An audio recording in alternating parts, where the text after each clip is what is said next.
Mañana, Señor, adorarte, bendecir tu nombre, Señor, y también, Dios mío, que tú hables a nuestras vidas a través de tu palabra, Señor, enséñanos, Dios mío, a través de ella y de tu Espíritu Santo. Señor, rendimos nuestras vidas delante de ti y te damos gloria, honra, Señor, en el nombre poderoso de Jesús, Señor. Amén. En esta mañana es pasar un poco por estos capítulos, ¿no? De Romanos capítulo 1 al capítulo 3. No todo, ¿no? Pero vamos a ir mirando algunas partes porque de verdad que me ha parecido súper importante. Aparte, esto es como fundamento en la vida cristiana, ¿vale? Es fundamento, los primeros capítulos de Romanos. Les recuerdo que, bueno, que Pablo escribió la carta a la iglesia en Roma, y la iglesia en Roma era una iglesia que mientras Pablo escribe esta carta, él nunca había visitado físicamente. Y también era una iglesia que Pablo no había fundado, como otras de las cartas a los Corintios, Gálatas y otras cartas que están en el Nuevo Testamento, ¿no? La diferencia aquí es que la iglesia de Roma, sino que fue fundada pues por otros cristianos que no sé si con motivo de la persecución que hubo en Jerusalén, pues llegaron a Roma y ellos predicaron el Evangelio. Bueno, era una congregación que había en Roma, ¿ok? Y bueno, es algo llamativo, ¿no? Y Pablo les escribe a los hermanos que están en Roma, les manifiesta también su deseo de visitarles en algún momento, pero vayamos a Romanos capítulo 1, versículo 18 al 20, ¿no? Porque este es el tema central de lo que queremos compartir hoy. Pablo expone en los primeros capítulos de Romanos, como hemos dicho, capítulo 1, 2, 3, la condición del hombre, y habla también del juicio de Dios. Y comienza diciendo así, Romanos capítulo 1, versículos 18 al 20. La ira de Dios se revela desde el cielo contra toda impiedad e injusticia, justicia a la verdad. Porque lo que de Dios se conoce, les es manifiesto, pues Dios se lo manifestó. Porque las cosas invisibles de Él, las cosas invisibles de Dios, ¿verdad? Dios es invisible, no lo podemos ver. Dice, su eterno poder y deidad se hacen claramente visibles desde la creación del mundo, siendo entendidas por medio de las cosas hechas, de modo que no tienen excusa, ¿no? Y me llama la atención, ¿no? Lo primero que me llama la atención aquí, bueno, Pablo está hablando de la ira de Dios, del juicio de Dios, se manifiesta contra todos aquellos que detienen la verdad con injusticia, pero termina el versículo 20, dice, por lo tanto, no tienen excusa. Lo que Pablo está diciendo aquí es que ningún hombre tiene excusa para decir que desconoce la existencia de Dios. Porque a través de la creación, Dios ha hablado al corazón del hombre y ha hablado a la conciencia del hombre. Yo no sé qué opinas tú con respecto a esto, pero es verdad, yo creo que hasta el más ateo, hasta la persona que dice que no cree, en algún momento de su vida, antes de que vaya a la escuela y empiecen a enseñarle teorías de la evolución, del Big Bang, o incluso antes de que tenga ninguna influencia religiosa sobre su vida, sin que nadie le haya hablado de Jesús, o nadie le haya hablado de un Dios creador, o nadie le haya hablado de ninguna religión. Yo creo que toda persona, cuando empieza por sí misma a observar la creación y a pensar en yo de dónde vengo, cómo fue el comienzo de todo lo que estoy viendo, nuestra propia conciencia, Dios a través de la conciencia nos habla y de alguna manera nos revela que hay un ser supremo, que hay un creador de todo, ¿verdad? Lo primero que viene a nuestra mente, a nuestra conciencia es ¿quién habrá creado todo esto? ¿verdad? Y eso es innegable. O sea, quien quiera que sea que esté escuchando esta palabra o que lea lo que dice la palabra de Dios en Romanos, yo creo que eso es innegable. Toda persona, incluso hasta aquellos que viven en lugares remotos, en algún momento de su vida, mientras han ido cobrando razón, mientras han ido tomando conciencia, han pensado en algún momento quién ha creado todo esto, ¿verdad? Y es por eso que dice aquí la palabra, dice, no tienen excusa para decir, no conocemos a Dios, no hay existencia de Dios, ¿vale? Y está hablando en un término general. Pero si seguimos leyendo Romanos, en el capítulo 1, versículo 21 y 23, dice, 21 al 23, perdón, pues habiendo conocido a Dios, primero dice, no tienen excusa, y dice en el 21, pues habiendo conocido a Dios, no le glorificaron, no le dieron gloria como a Dios, ni le dieron gracias.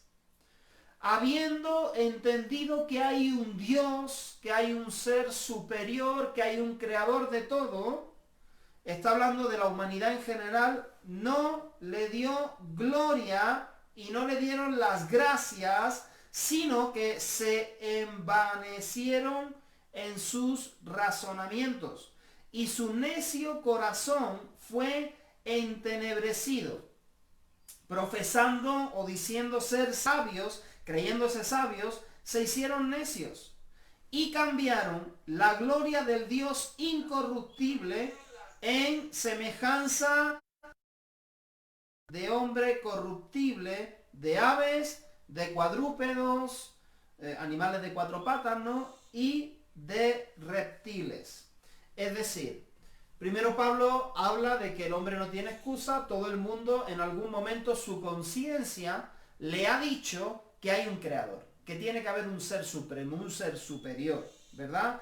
Pero el hombre decide a pesar de esto, decide no dar la gloria a Dios ni agradecerle, sino que inventa figuras, ídolos a los que adorar, ¿vale? Quizás no quiere un ser supremo al cual rendir cuentas y prefiere semidioses, ¿verdad? Si tú estudias historia, la mitología de los pueblos antiguos, todos los pueblos tenían sus semidioses, ¿no? Casi no había un ser supremo, creador de todo, sino que habían como muchos pequeños dioses, el de la naturaleza, el de esto, el de lo otro. Había diferentes dioses a los que ellos adoraban, ¿verdad? Entonces quizá es porque el hombre prefiere no creer o no quiere rendir cuentas a un Dios todo, ¿verdad? Y prefiere figuras impersonales que no demandan moralidad, sino ofrendas. Pensemos un poco en esto, ¿no? Pablo está dando una descripción general de la humanidad, del ser humano, pero yo creo que esto lo hemos podido ver a lo largo de la historia y lo vemos todavía hoy en el presente, ¿verdad? Preferimos, ¿no? El hombre en general, un ídolo, ya sea en figura de hombre, de animal, de lo que sea, ¿verdad? Pero que si te das cuenta, la mayoría de los dioses en minúscula, dioses entre comillas, que los seres humanos adoran hasta ahora mismo en la actualidad, la mayoría no exigen una conducta moral por parte del hombre. Lo único que hay que hacer con estos dioses es hacer algún sacrificio de vez en cuando, hacer algún tipo de penitencia, pagar alguna cuota, traer alguna ofrenda, ¿verdad? Y es, bueno, yo voy a hacer esta penitencia, yo voy a hacer esta ofrenda para conseguir algo de ese Dios, entre comillas, ¿verdad? Entonces el hombre toma la decisión de no dar gloria al Dios soberano, ¿verdad? Al creador del cielo y de la tierra. Toma la decisión de no agradecerle, de, no sé si quizá por no querer estar sujeto o saber que tiene que rendir cuentas de su vida, ¿verdad? Y prefiere seguir otros dioses. Sigamos leyendo.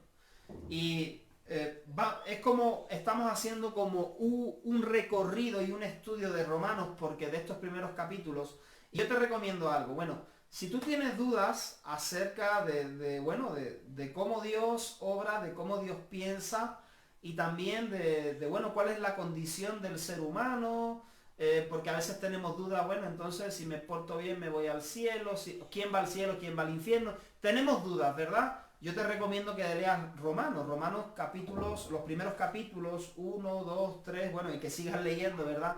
Porque es muy interesante y son como unos fundamentos. Y si estás tratando con alguien que tiene preguntas con respecto a esto, muéstrale Romanos, estudia Romanos con esa persona, enséñale Romanos y lee juntamente con él, ¿vale?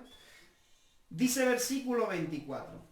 Ahora vamos a hablar un poco de la consecuencia. ¿Cuál es la consecuencia de que el hombre decida voluntariamente, habiendo entendido que hay un creador? ¿Cuál es la consecuencia de que el hombre, o de que tú y yo, decidamos voluntariamente no glorificar a Dios, no agradecer a Dios, sino hacernos nuestros propios dioses? Versículo 24 en adelante dice: por lo cual también Dios los entregó a la inmundicia en la concupiscencia de sus corazones. Dice, de modo que deshonraron entre sí sus propios cuerpos, ya que cambiaron la verdad de Dios por la mentira, honrando y dando culto a las criaturas antes que al Creador, el cual es bendito por los siglos. Amén. Vamos a seguir leyendo, ¿vale? 26 dice, porque decidieron voluntariamente darle la espalda a Dios, por esto Dios los entregó a pasiones vergonzosas. Pues aún sus mujeres, presta atención a esto, aún sus mujeres cambiaron el uso natural por el que es contra naturaleza. De igual modo, también los hombres, dejando el uso natural de la mujer, se encendieron en su lascivia unos con otros. Aquí está hablando de relaciones sexuales con el mismo sexo, ¿vale? Cometiendo hechos vergonzosos, hombres con hombres, y recibiendo en sí mismos la retribución, la paga debida a su extravío. Como ellos no aprobaron tener en cuenta a Dios, Dios otra vez repite aquí, Dios los entregó. Si te das cuenta, versículo 24, versículo 26 y versículo 28 están enfatizando que por esta decisión que el hombre tomó, entonces Dios los entregó a una mente reprobada para hacer cosas que no convienen, estando atestados de toda injusticia, fornicación, perversidad, avaricia, maldad, llenos de envidia, homicidios, contiendas, engaños y malignidades, murmuradores, detractores, aborrecedores de Dios, injuriosos, soberbios, altivos, inventores de males, desobedientes a los padres, necios, desleales, sin afecto natural, implacables, sin misericordia, quienes, habiendo entendido el juicio de Dios, que los que practican tales cosas son dignos de muerte, es decir, hay una consecuencia, pues habiendo entendido, ¿verdad? Esto es muy importante, no en ignorancia total, sino habiendo entendido y habiendo conocido a Dios, habiendo hablado Dios a través de su conciencia y a través de la creación, decidieron no glorificar a Dios, darle la espalda, y habiendo entendido incluso el juicio de Dios. ¿Y por qué dice habiendo entendido el juicio de Dios? Porque hay una ley moral escrita en nuestros corazones y en nuestra mente, ¿verdad? Y ahora no quiero anticipar un poco de eso, pero dice que el hombre ha entendido el juicio de Dios. Dice, habiendo entendido el juicio de Dios, que los que practican tales cosas son dignos de muerte, no solo las hacen, sino que también se complacen con los que las practican. Habiendo entendido el juicio, no solo las hacen, sino que se complacen en hacerlo y en estar con otros que lo practican. Entonces lo que vemos en estos versículos, ¿verdad? Es una lista tremenda de cosas terribles, ¿verdad? Que el hombre, cuando decide darle la espalda a Dios, comete. ¿ok? Entonces lo que vemos aquí es que la consecuencia de voluntariamente decir, mira, no queremos saber nada de Dios, la consecuencia es que Dios, ante el rechazo del hombre, porque es el hombre el que rechaza a Dios, le deja a la deriva. Y ahí podemos tener dos opiniones, ¿no? Y esto va a ser bueno, ¿no? Que lo hablemos. ¿Por qué? Porque a veces nos vamos a encontrar este tipo de preguntas por parte de otras personas con las que estamos conversando.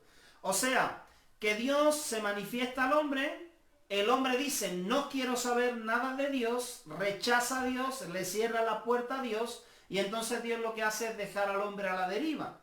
Y no sé, habrá personas que digan, ¿y si Dios es amor, por qué hace esto?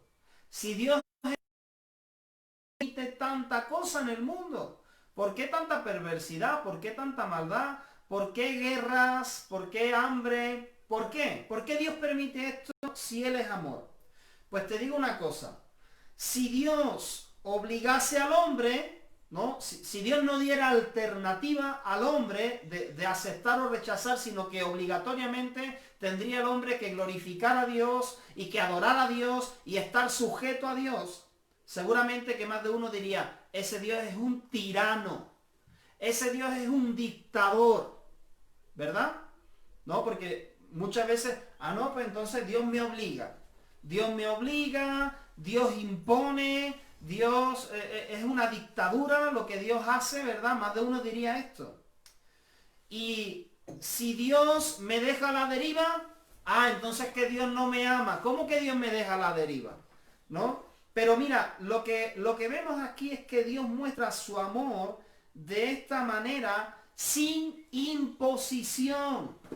Porque Dios concibe el amor en que Él revela, Él nos da oportunidad, se nos muestra, nos habla de diferentes maneras de quién es Él, nos habla de las consecuencias, nos habla de las ventajas, nos habla de sus virtudes, nos habla de las bendiciones de seguirle, nos habla también de las dificultades que vamos a enfrentar en la vida, pero aún así no viene y nos toma a la fuerza, sino que con amor y con respeto, con ese libre albedrío, nos da la opción de que nosotros escojamos.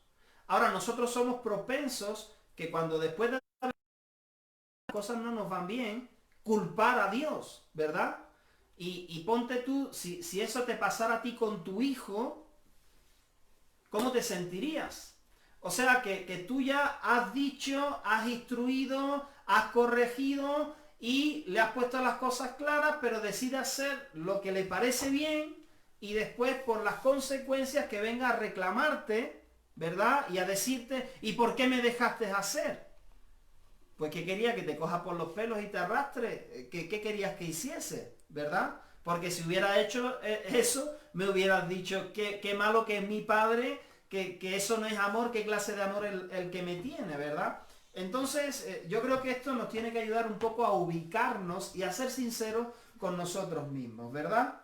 Entonces, mira, cuando el hombre decide no tomar en cuenta a Dios, se entrega a todo tipo de males y perversión, en diferentes escalas y niveles, ¿verdad? Mientras más el hombre rechaza a Dios y empieza a sacar sus propios razonamientos, como hemos leído, ¿verdad? Mente entenebrecida, ahí dándole vueltas, inventando leyes, inventando cosas, ¿no? Y el hombre no para de pensar y todo lo que piensa, ¿verdad? A veces son cosas que son ilógicas. Y todo esto que hemos leído, date cuenta que Pablo le está escribiendo a la iglesia en Roma.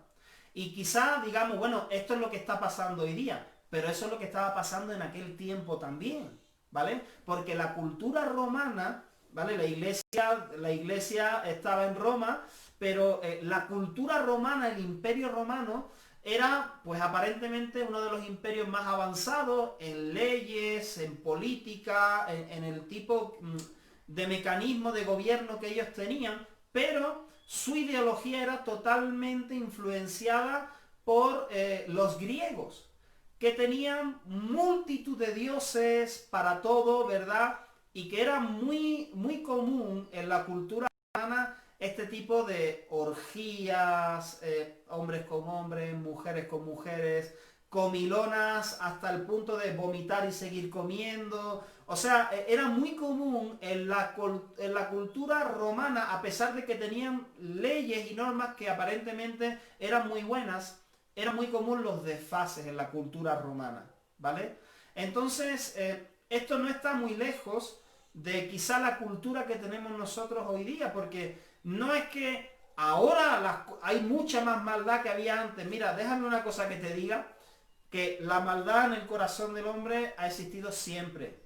No es que ahora hay más maldad que antes, no es que en Sodoma y Gomorra ahí eran más malos que nosotros ahora, o los romanos eran más malos, o los de hace 5000 años eran más malos. Mira, déjame decirte que en todas las épocas el hombre que ha decidido darle la espalda a Dios ha llegado a estos excesos o ha llegado a este estado de realmente de perder toda moralidad y de estar caminando de esta manera, ¿vale? Eso es muy claro. Algo que me llama la atención es que el hombre entiende el juicio de Dios. Hemos leído en el versículo 32. Habiendo entendido el juicio de Dios. Pero no le importa, ¿verdad? Y yo no sé si tú puedes identificar esto cuando has hablado con alguien o a lo mejor en nuestras propias vidas en algún momento, que a pesar de que te dice, pues yo me iré al infierno, ¿verdad? Me iré al infierno, pero me da igual, ¿verdad? Yo voy a seguir viviendo así. O sea, soy consciente o digo de que hay un juicio para mí, pero no me importa, ¿no? Me complazco en lo que hago y me complazco con los que hacen lo mismo que yo, ¿verdad? Es triste, pero muchas veces el hombre, el ser humano piensa así, ¿no? Aún siendo consciente. Ok. Vamos a seguir Romanos capítulo 2, versículo del 1 al 3. Romanos 2, versículo del 1 al 3. Mira lo que dice aquí. Y ahora esto tiene que ver un poco con lo que decíamos, ¿no? De que habiendo entendido cuál es el juicio de Dios, habiendo entendido las consecuencias, ¿cómo es que el hombre entiende que hay un juicio, que hay una paga? ¿Por qué lo entiende? Pues mira lo que dice aquí. Romanos 2, versículo del 1 al 3. Por lo cual eres inexcusable. Mira cómo repite otra vez que no tienes excusa. Lo dijo en el versículo 20, de modo que no tienen excusa, ¿verdad? Y aquí Pablo está argumentando y está diciendo otra vez, por lo cual eres inexcusable, no tienes excusa. Oh hombre, quien quiera que seas tú que juzgas. O sea, no tienes excusa quien quiera que seas tú que juzgas. Pues en lo que juzgas a otro, te condenas a ti mismo. Porque tú que juzgas, haces lo mismo. Mas sabemos que el juicio de Dios contra los que practican tales cosas es según verdad. Y piensas esto, oh hombre, tú que juzgas a los que tal hacen y haces lo mismo, que tú escaparás del juicio de Dios. ¿Por qué hemos leído anteriormente que el hombre es consciente de un juicio y de una paga, pero aún así no le importa? ¿Por qué es consciente? ¿Sabes por qué somos conscientes? Porque, como he dicho anteriormente, hay una ley moral que está escrita en nuestros corazones y en nuestra mente. No hace falta que nadie te instruya en esta ley que Dios ha puesto en tu corazón, porque desde muy pequeño a ti no te gusta que te maltraten, ¿verdad? A ti no te gusta que te mientan, a ti no te gusta que te roben, a ti no te gusta que te ofendan, a ti un tipo de mal contra ti, eso no le gusta a nadie, no hace falta que nos... Es desagradable para cualquiera. Entonces, ¿qué ocurre? Que cuando yo estoy juzgando a otras personas porque veo que algo están haciendo mal, según el criterio que yo tengo de lo que está bien o lo que está mal, estoy reconociendo que, aunque yo no crea en Dios, hay una ley moral por la que yo me rijo, ¿verdad? Y es una ley de que Dios ha puesto en mí. Y mira, nuevamente, ¿no? Al decir Pablo no tienen excusa, y es que el hombre juzga a otros con las mismas reglas que él quebranta.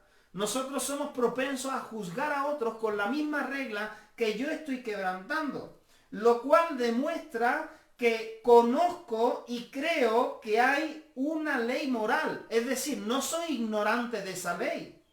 Y algo que me llamó mucho la atención, ayer estuvimos haciendo una entrevista al pastor José Soto de Chile y estuvimos hablando, haciendo varias preguntas de actualidad. Y él me decía, mira, hoy en día está muy de moda lo de la relatividad. Todo es relativo, ¿no? La gente dice, todo es relativo. Si tú crees que es así, está bien para ti. Si yo creo que es así, está bien para mí. Si yo me autodenomino una cosa, está bien para mí y tú me tienes que respetar. Y la relatividad, todo es relativo, que no hay una verdad absoluta. Eso está de moda hoy día, ¿verdad? Pero él ponía un ejemplo y dice, tú ves bien, hay personas hoy día, tú sabes, los movimientos estos, ¿verdad? Que salen a las calles y protestan por una causa, pero empiezan a destrozar, a romper vidrios, casas, a maltratar a personas, a meterle fuego a los carros, ¿verdad? Y bueno, pues supuestamente está bien, para ellos está bien, porque tienen derecho a protestar, tienen derecho a reclamar, pero lo que decía este pastor era muy interesante. Tú ves bien hacer destrozos en las protestas hasta que te rompen algo tuyo, ¿verdad? Tú lo ves bien reivindicar derechos, tú ves bien protestar, reclamar, crees que estás en todo tu derecho hasta que viene alguien y te rompe los vidrios de tu casa. O que viene alguien y le mete fuego a tu carro, ¿verdad? O que viene alguien y agrede a tu familia en otra protesta que no tiene nada que ver con lo que tú estás protestando. Entonces ya no es relativo, ¿verdad? O sea, no, es que esto está bien, claro, lo ves bien hasta que te lo hacen a ti. Entonces, ¿de qué estamos hablando? Es que hay una ley escrita en mi corazón que es de lógica, es de sentido común. Que lo que esto, que a mí me resulta tan desagradable y no me gusta que me lo hagan y lo condeno si me lo hacen, ¿verdad? Incluso quisiera tomar venganza, es que tampoco está permitido para mí. Da igual la causa, da igual la idea que yo tenga, da igual los derechos que esté defendiendo. Es que la violencia, a nadie le gusta que atenten contra él violentamente, ¿verdad? Y no hace falta, pues no sé, para eso no hace falta leer la Biblia, no hace falta que nadie nos dé un curso de teología, sino que eso está escrito en nuestros corazones, ¿verdad? Otra cosa muy común es que, mira, estamos hablando de una ley escrita en mi corazón y está diciendo aquí que no tienes excusa si tú condenas a otro por algo que tú mismo estás cometiendo. Y yo te pongo un ejemplo muy sencillo. Yo creo que es muy fácil enojarse contra la corrupción a niveles grandes, ¿verdad? Es muy fácil enojarse cuando salen las noticias que no sé quién se está robando no sé cuántos millones. Pero resulta que yo no tengo ningún problema en pagar una coima para conseguir algo ilegalmente, a mi nivel, ¿verdad? Y entonces condeno una cosa, pero me estoy condenando a mí mismo. Porque estoy reclamando justicia en una cosa que yo mismo estoy cometiendo. Por lo cual, oh hombre, no tienes excusa, quien quiera que seas tú que juzgas, porque lo que condenas a otro, te condenas a ti mismo. Es lo que está diciendo Pablo, ¿verdad? No tenemos excusa, hermano. O sea, toda persona, seguro que hay algo que yo estoy infringiendo, consciente o inconscientemente. Y con la misma ley que estoy juzgando a este, me condeno a mí mismo porque reconozco que hay una ley moral. Reconozco que hay una ley establecida por Dios y no es posible decir, bueno, él merece condena por infringir esta ley, pero yo no la merezco. No tiene sentido. Yo mismo soy con mi propia, dice, por la boca muere el pez, hay un dicho, hay un refrán, ¿verdad? Y aquí se cumple. Bueno, vamos a seguir para ir terminando. Romanos 2, versículo 17 al 24. Romanos 2 del 17 al 24. De momento Pablo está hablando en términos generales, está hablando a toda la humanidad, ¿verdad? A todo hombre. Pero ahora Pablo, aunque Pablo es judío, se mete con su propio pueblo. No pienses que el judío queda libre. Y quiero que entiendas que el judío en ese tiempo representa el creyente, el que conoce a Dios, el que conoce a Jehová, el que ha recibido la ley de Dios, el pueblo que, si no él mismo, los antepasados han tenido un encuentro con el Dios creador de todo, ¿verdad? Y entonces Pablo se dirige a los judíos y les dice, Romanos 2 del 17 al 24, he aquí tú tienes el sobrenombre de judío y te apoyas en la ley y te glorías, te enorgulleces en Dios y conoces su voluntad. Mira que, ¿no? Presta atención a esto. Y conoces su voluntad, o sea, sabes qué es lo que Dios pide. Aquí ya no está hablando de un hombre cualquiera que ignora acerca de Dios, aunque ya hemos dicho que por más que quiera ignorar, Dios se le manifiesta a través de la creación, se le manifiesta a través de la conciencia, se le manifiesta a través de la ley que Dios ha puesto en el corazón y en la mente. Pero aquí está hablando ya de personas que con plena conciencia conocen la ley de Dios, ¿vale? Y dice, conoce su voluntad, instruido por la ley, apruebas lo mejor. Y confías en que eres guía de los ciegos, luz de los que están en tinieblas, instructor de los indoctos, maestro de niños, que tienes en la ley la forma de la ciencia, del conocimiento y de la verdad. Tú pues que enseñas a otro, ¿no te enseñas a ti mismo? Es decir, cuando yo estoy enseñando a otro la palabra de Dios, ¿no me estoy enseñando a mí mismo también? Porque lo que le estoy diciendo al otro que tiene que aplicar, me lo estoy diciendo a mí mismo también, ¿no? Porque es lo que yo creo, ¿ok? Tú que predicas que no se ha de hurtar, ¿hurtas? No es como una pregunta. Tú que enseñas esto, ¿lo haces? Tú que dices que no se ha de adulterar, ¿adulteras? Tú que abominas de los ídolos y lo condenas, cometes sacrilegio, es decir, al final tienes tus propios ídolos, ¿no? Dice, tú que enseñas que no hay que adorar ídolos, pero en el fondo tú tienes tus propios ídolos en tu corazón. Tú que te jactas de la ley, con infracción de la ley, deshonras a Dios, porque como está escrito, el nombre de Dios es blasfemado entre los gentiles por causa de vosotros. Está hablando a los judíos. Pablo pasa a señalar a los judíos que, como he dicho ya, representa a los creyentes. Nosotros como creyentes podríamos identificarnos con este grupo de personas, ¿verdad? En la actualidad. Conocer la ley no me hace justo o santo. Conocer la palabra de Dios no me hace mejor, ¿vale?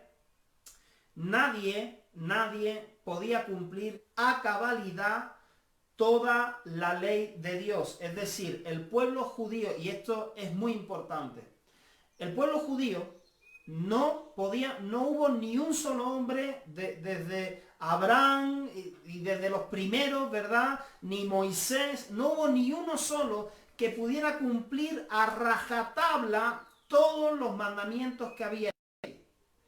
Y por eso era necesario un sistema de sacrificios. Sacrificios de cordero, sacrificios de cabritos, sacrificios de tórtolas.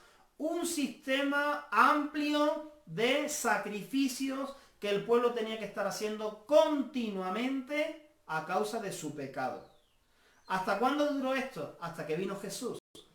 El único hombre, Dios hecho hombre, que cumplió a cabalidad toda la ley y que sin merecerlo tomó nuestro lugar, ¿verdad? Porque la paga del pecado es muerte y en el Antiguo Testamento para no morir pues había que ofrecer un sacrificio y había pecados tan condenables que merecían ser apedreados en el momento y quitarte del medio, quitarte de raíz de la existencia de medio del pueblo, ¿no? Para no seguir contaminando al pueblo. Imagínate cómo era en el Antiguo Testamento.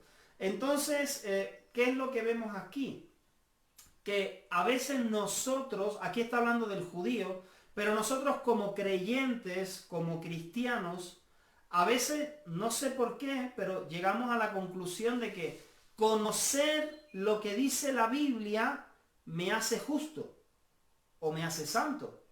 Incluso me creo superior, no sé si consciente o inconscientemente, que el no creyente.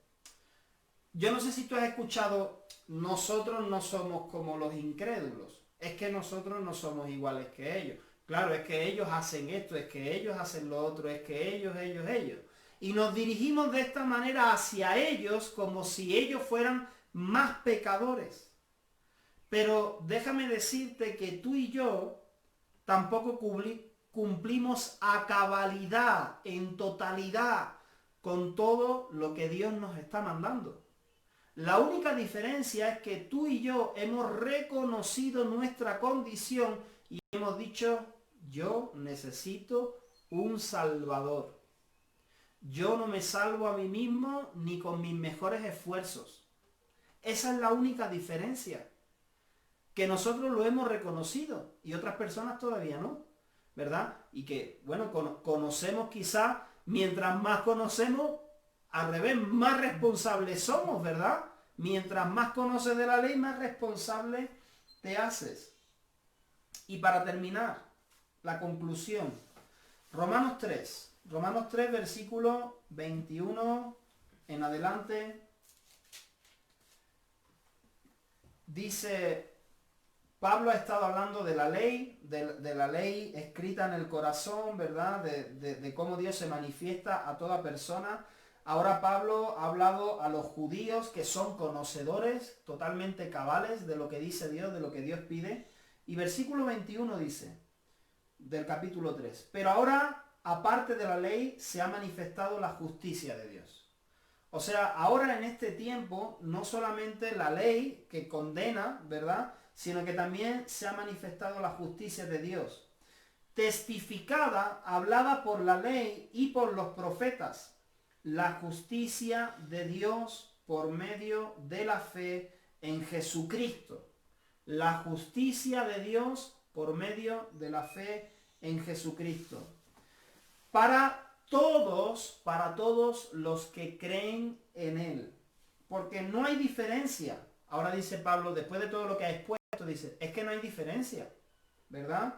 Por cuanto todos pecaron y están destituidos de la gloria de Dios, siendo justificados gratuitamente por su gracia mediante la redención que es en Cristo Jesús. ¿A qué dice Pablo que no hay diferencia? No hay diferencia entre el gentil y el judío. No hay diferencia entre el de una religión y el que no practica ninguna religión y el que se llama cristiano. No hay diferencia en cuanto a nuestra condición de pecadores delante de Dios. No hay diferencia. Aquí no hay quien se salve, ¿no? Por eso, y ahora, ¿quién podrá ayudarme? ¿Verdad? Y ahora, ¿quién podrá defenderme? ¿No? Si llego a la conclusión, después de leerme Romanos 1 y 3, del 1 al 3, yo digo, ¿y ahora quién podrá ayudarme? ¿Verdad? Porque me doy cuenta que es que no hay escapatoria, es que no hay excusa, ¿verdad? Tanto si soy creyente como si no lo soy, no tengo excusa. Y habla aquí de la redención, versículo 25, a quien Dios puso como propiciación, es decir, en mi lugar, por medio de la fe en su sangre, para manifestar su justicia a causa de haber pasado por alto en su paciencia los pecados pasados, con la mira de manifestar en este tiempo su justicia a fin de que Él sea el justo y el que justifica al que es de la fe de Jesús. ¿Dónde pues, versículo 27, dónde pues está la jactancia? O sea, ¿de qué me puedo enorgullecer yo? Queda excluida. ¿Por cuál ley? ¿Por la de las obras? No, sino por la ley de la fe. Concluimos, pues, y con esto concluyo, que el hombre es justificado por fe sin las obras de la ley. La conclusión de Pablo es esta. Y está diciendo a los judíos, no pienses que porque tú conoces la ley y porque cumples ciertos mandamientos de la ley, no pienses que por eso eres justo, que por eso eres santo. La conclusión aquí es que para todos, para toda la humanidad por igual, nadie tiene de qué enorgullecerse, porque la única cosa o lo único que me puede hacer justo delante de Dios es creer en el sacrificio de Jesús. Es lo único que me puede justificar. Y que nadie es justificado por las obras de la ley. Ahora, eso ya te lo dejo para que tú lo estudies, no sé si lo has leído esta semana, pero después de esto la cosa no queda aquí. Bueno, entonces yo creo en Jesús y no tengo que hacer nada, puedo vivir como quiera porque solo se trataba de creer. Mira, luego Pablo sigue hablando, si sigue leyendo los siguientes capítulos. Ok, ahora que has creído, presenta tus miembros, presenta tu cuerpo como un instrumento de justicia. Así que yo quisiera orar en esta mañana. Y yo no sé si hay personas que han tomado la decisión de rechazar a Dios o decir que no existe, pero eso no te libra del juicio. O sea, el tomar la decisión en mi mente de decir no quiero saber nada de Dios o rechazo la idea de que hay un Dios. Mira, aunque yo lo rechace, en realidad tu conciencia en algún momento te habló. Entonces es como tomar una decisión de decir no. Esto que es blanco en realidad voy a decir que es negro, es negro, es negro, es negro. Es mentirte a ti mismo y esto no me va a librar del juicio. Entonces yo creo que tenemos que ser cabales y sinceros. Pero también decir que aquellos que conocemos la palabra de Dios y quizá hacemos algunas obras para Dios, esto tampoco es suficiente para librarnos del juicio. Ni rechazar a Dios, ni ignorar a Dios, ni hacer cosas para Dios nos va a librar del juicio. Lo único que puede librarnos de ser juzgados delante de Dios es creer que Jesús es aquel que sin haber infringido la ley pagó por mí, tomó mi lugar. Es mi salvoconducto. Jesús es nuestro salvoconducto. Así que yo te invito a orar en esta mañana, ahí donde estás, y que podamos declarar esto con nuestra boca, ¿verdad? De que nuestro único salvoconducto es Jesús. No hay nada que yo pueda hacer. Dios, en el nombre de Jesús, venimos en esta mañana delante de ti, Dios, y hemos leído tu palabra y hemos entendido, Señor, que no hay ningún hombre sobre la faz de la tierra, ni lo hubo antes, ni lo habrá, que pueda cumplir con total cabalidad, Señor, que pueda cumplir de manera absoluta todas tus leyes morales. Porque ciertamente, Señor, nuestra condición es pecaminosa, nuestro corazón engañoso y perverso. Y queremos reconocer hoy, Dios, que la única vía, Señor, el único camino, Señor, para llegar a ti, Señor, sanos y salvos, es a través de tu Hijo Jesucristo, Señor. Queremos reconocer como personas que hemos creído en ti, Señor, también, Dios, que no hay nada, Señor, que nosotros podamos hacer en nuestras fuerzas para ganarnos o merecernos, Señor, estar a tu lado por la eternidad. Y es por eso, Señor, que en esta mañana reconocemos también, Dios, que es solamente por gracia, Dios, que es un favor inmerecido lo que tú nos estás dando, Señor. Y en esta mañana queremos aferrarnos, afianzarnos, Señor, en esta verdad. Para que ya no procuremos, Señor, caminar o agradarte en nuestras fuerzas, Señor, sino que lo hagamos, Señor, por supuesto, presentando nuestras vidas delante de ti y diciendo, Señor, quiero que mi vida sirva para honrarte, quiero que mi vida sirva para glorificarte. Yo presento mis miembros, mi cuerpo delante de ti, Señor, para hacer tus obras, Señor. No para hacer lo que a mí me place, Señor, no para hacer lo que quizá incluso la ley del pecado me dicta, Señor, sino que te necesito a ti, necesito tu gracia, Señor, para hacer tus obras. En el nombre de Jesús, Señor, nos afirmamos en esta palabra, que están escuchando también esta palabra, Señor, y que han estado rechazando o que han estado dudando, que tú hoy, Señor, puedas venir y manifestar tu gracia, Señor, y tu amor a sus vidas, Señor. Gracias porque no nos has obligado, Señor. Gracias porque nos has dado la libertad de escoger, Señor. Ayúdanos a escoger bien.